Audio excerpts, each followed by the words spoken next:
Hey friends, welcome to our midweek moment. Pastor Nicole here. So glad you clicked on. This week we wrapped up our series on Ruth by talking about legacy. And so we talked about the legacy that Ruth leaves, and I won't spoil it for you if you haven't had a chance to read the book of Ruth or if you haven't had a chance to watch the sermon. But she leaves this incredible legacy in her life. And so we talked a little bit about what does it mean to leave a legacy in our lives. And I've been thinking just a lot about that, especially with it having been Mother's Day on Sunday. I was thinking about my grandmothers and kind of the legacy that they left to me and in the way that they lived their lives and in the way that I grew and what I learned from them, what I gleaned from them, what I hold dear in my heart from my relationship with them. And so I've been thinking a lot about how we live our life matters, and not just in our families, but in the way that we live our lives in community, the way that we live our lives in whatever kind of organization we are in, whether that be a work organization or whether that be any clubs or whatever we might be involved in.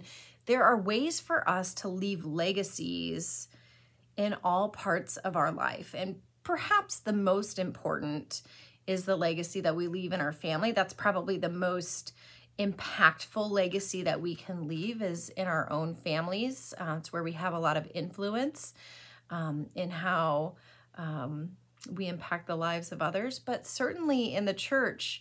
I think about those people in my home church when I was growing up, those great men and women of the faith who gave their time and energy so that I might come to know who Jesus is. I think so fondly on so many of my Sunday school teachers and my youth leaders who took time out of their lives to go on mission trips with the youth, that took us on retreats, just all of these things that I have experienced in my life because other people chose to give their time and to share their love of God with me. I could not even put it into one volume of a book. It would be multi-volumes of the ways that I have been impacted by people in my life. There's so many ways that I can think about. And so I just want to invite you to think about that in your life. Who are the people that have left a powerful legacy in your life? And if they are still around, can I invite you to just send them a note, an email, a text, give them a call, and just say, hey, thank you. Thank you for the way that you lived your life. It impacted mine. It made a difference in my life. Sometimes we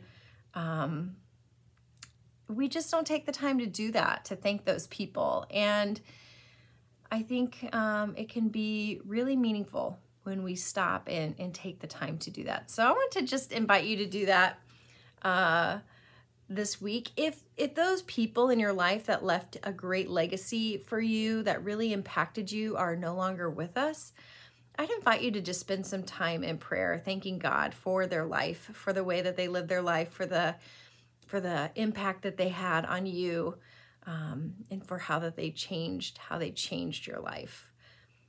There's some really amazing people in this world. There are just amazing people who live their life in a way that makes the world a better place. We can all think of those people.